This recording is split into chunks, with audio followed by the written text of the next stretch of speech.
Remember that time Jay-Z and R. Kelly was on tour? They called it the best of both worlds. I think there was an album and everything. Yeah, that tour. Yeah, that one. The one that R. Kelly got kicked off of. Me and the Notification Gang would like to invite everybody to come join us Monday through Thursday, 9:20 to 10 o'clock for morning coffee, where we discuss the events of the prior day and also just talk mess about stuff. See you then.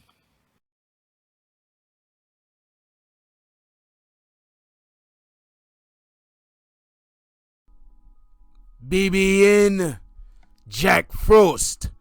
What's up, party people? Alright, so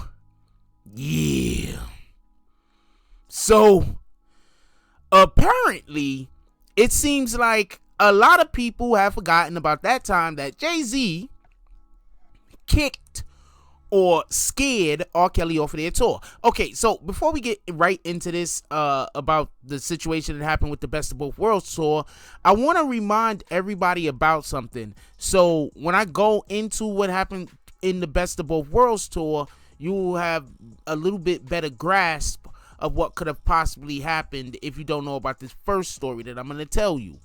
Okay, so DMX was once telling a story about how he was going to do a song with R. Kelly or whatever the case was. And he said in the R. Kelly song, there was a couple of stipulations that was had. And one of the stipulations was, I think he had to like say R. Kelly's name or something like that. Like you can't do a song with R. Kelly unless you say R. Kelly's name in the song or something. I don't know, something like that, some weird shit. So basically what happened was they was in the same building recording, and in addition to that particular stipulation, there was also another stipulation where they couldn't work in the same studio. So just so we could be clear on this, artists often don't work in the same studio when they're doing a project. Like one artist may be in LA, the other artist may be in Chicago, one artist may be in, I don't know, Miami, the other artist may be in New York, one artist may be in Atlanta, the other artist may be in Toronto. So what they do is they work on whatever the project is, they send it to the other guy drops their stuff, and then they send the stuff back and forth. That happens. But in this specific case, DMX was in the same exact building where R. Kelly was, and he was not able to work on this project with R. Kelly in the same exact studio. They were on different floors. DMX says he went to R. Kelly's studio to go ask him a question or talk to him or something. I don't know what the hell. And when he knocked on R. Kelly's door, R. Kelly one of the studio door, R. Kelly one only cracked the door and like a slither, and two, there was a young girl in the room with R. Kelly. Now, DMX and R. Kelly, I believe, didn't actually do the song. The song didn't go over or whatever the case was. But this was a story that DMX had told. Now, one more thing before we get to the whole Jay-Z, R. Kelly point I'm going to make. There was a singer, I'm so sorry, I can't remember her name. For everybody that don't know, tell me who she is down in the comment section. She has a father. She found out her father was actually a professional manager, or for a boxer. She was the ring guy, the trainer for the boxer. I forgot the guy's name. Man, I forgot her name also. I just forgot everybody's name currently. Anyway, so she was on tour with him, and she sings, light-skinned girl, short, and she sings, and she says that when they go on tour, whenever R. Kelly goes on tour with people, you're not allowed to practice in the same auditorium when he's there. Nobody's allowed to be around R. Kelly. If R. Kelly is like in a hotel, you're not even allowed to be on the same floor with him. If R. Kelly walks onto your floor for whatever the case is, and you got to go inside of your hotel room, like you're not allowed to see him. It's like a lot of weird stuff going on with R. Kelly that you're not allowed to be around or see him unless he's actually performing. Like, it's crazy. Anyway, so R. Kelly at the Best of Both Worlds tour, if everybody remembered, he was like kicked off of the tour or something like that. I remember when they was in Madison Square Garden. I think it was like a Friday night, and R. Kelly had went to the hospital, and both artists told the media two separate stories. For everybody to know, there was like a brief statement that had been issued like on a Saturday or something, by some of the people that organized the actual performance at Madison Square Garden. And they were supposed to be like at another arena on Sunday or Monday or whatever the case might be. But what happened was there was a point where R. Kelly said he had to leave the tour because there were guys waving guns at him, and he was scared to go onto the he was scared to go onto the stage. I think like him and Jay-Z was beefing or something like that. And if y'all remember, because I remember when this was happening, R. Kelly had been like, you know, at first he tried to be like, I guess like a tough guy, like he's gonna go on stage and yada yada and this and this and that. And R. Kelly and Jay-Z had some allegedly had some people that was like on stage saying that like had guns or something. Anyway, shout out to MTV News. I'm about to read y'all a little bit from this article that MTV News had. It was published October 30th, 2004 by Shaheem Reed. And it goes on to say at one particular point where it says that Kelly had told the crowd, wait, I'll go to the paragraph before. It says, in his statement, Kelly expressed his disappointment at the move of him not being able to be on the show. I guess I'll go to another paragraph backwards. It says, this is a pretty good article, by the way. Go check it out. It says, a brief statement issued on Saturday by tour organizers announced that Kelly would not perform that evening at Madison Square Garden, on Sunday at the Continental Airlines Arena, or on Monday at Madison Square Garden. Again, said the statement indicated that the shows would now feature Jay-Z and special guests. In his statement, Kelly expressed his disappointment at the move and noted that he is ready and willing to perform as part of the tour, quoted as saying, the fans deserve better than this. I'd like the show to go on. It's really disappointing that Jay-Z and the promoter don't. The tour hit Madison Square Garden Friday night for the first three shows. The duo performed without incident. On Thursday at the Long Island Nassau Coliseum, however, thousands of fans were left disappointed. Wait, pardon me. Let me reread that, because they have like there's like quotation. Anyway, so it says the tour hit Madison Square Garden Friday night for the first three shows. The duo performed without incident on Thursday at Long Island Nassau Arena the previous night, obviously. Then it says, however, thousands of fans were left disappointed as Kelly abruptly bolted from the show, claiming that his life was in jeopardy. Now, before we go any further, I just want to say something real quick. We don't know what happened, but what we do know is two shows happened. Then for whatever the reason was, it seems like Jay-Z was like, you gotta go. I'm going to say that again.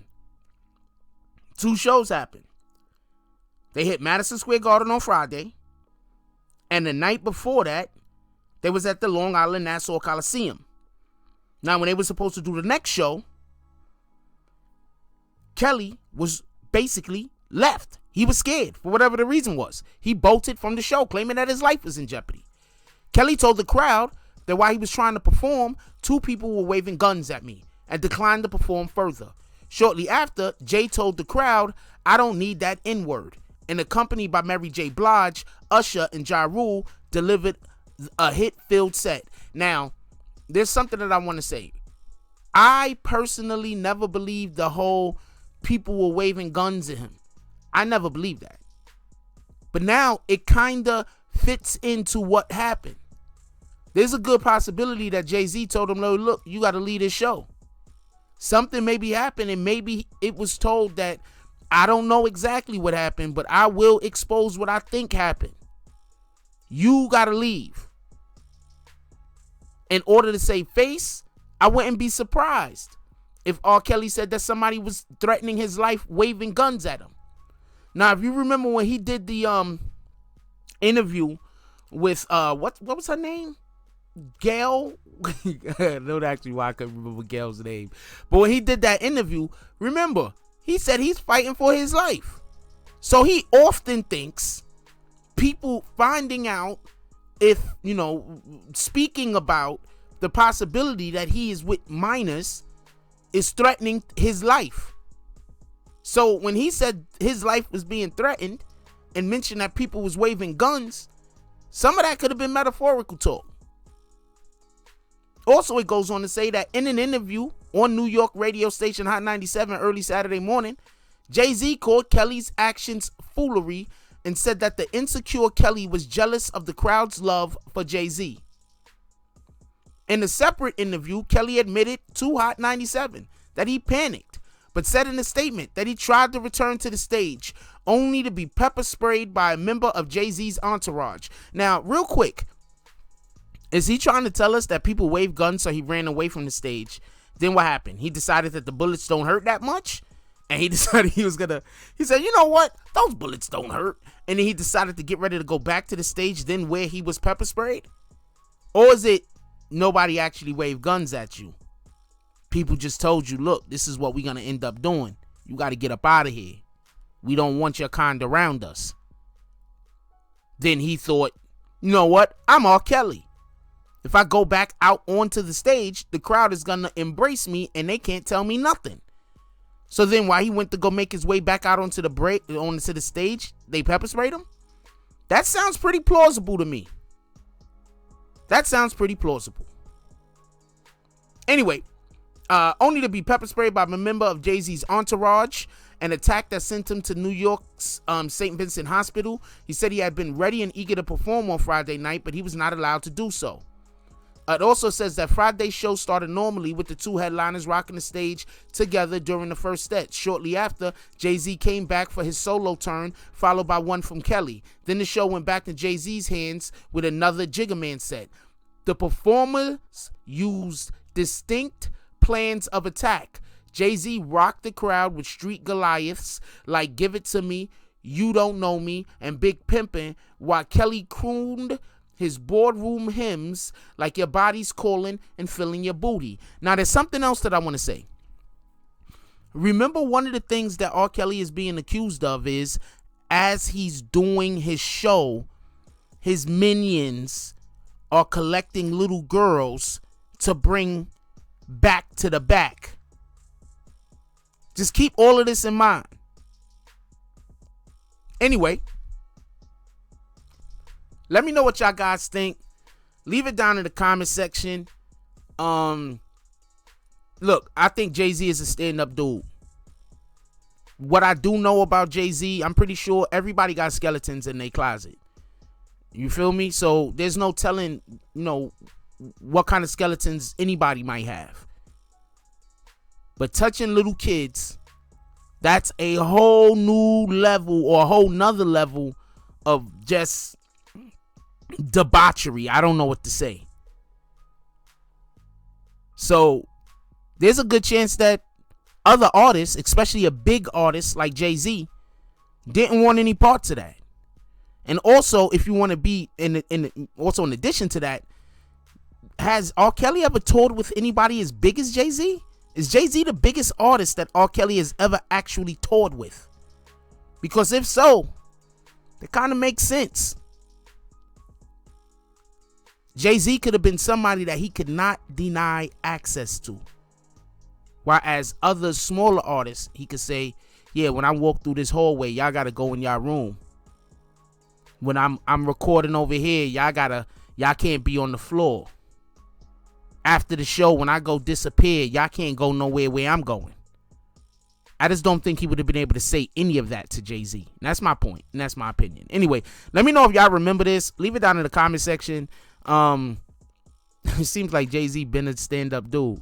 Because right now, when you look at how Jay-Z kind of kicked him off of that tour, Jay-Z sounded like he was the man. Like, comment, subscribe. Join the notification gang. Hashtag Bronx Bombers. Let's get it. I love y'all. Take care of each other. Hug the kids for me. I haven't forgotten about you. And that's all I got on this one. I'm out. If you like this video, please hit the like and subscribe button. If you would like to help dictate the direction that this channel takes, please leave a comment. All comments are appreciated, whether positive or negative. Thank you very much and enjoy your day. And remember, Positive thoughts cause for positive things to happen. Let's get it.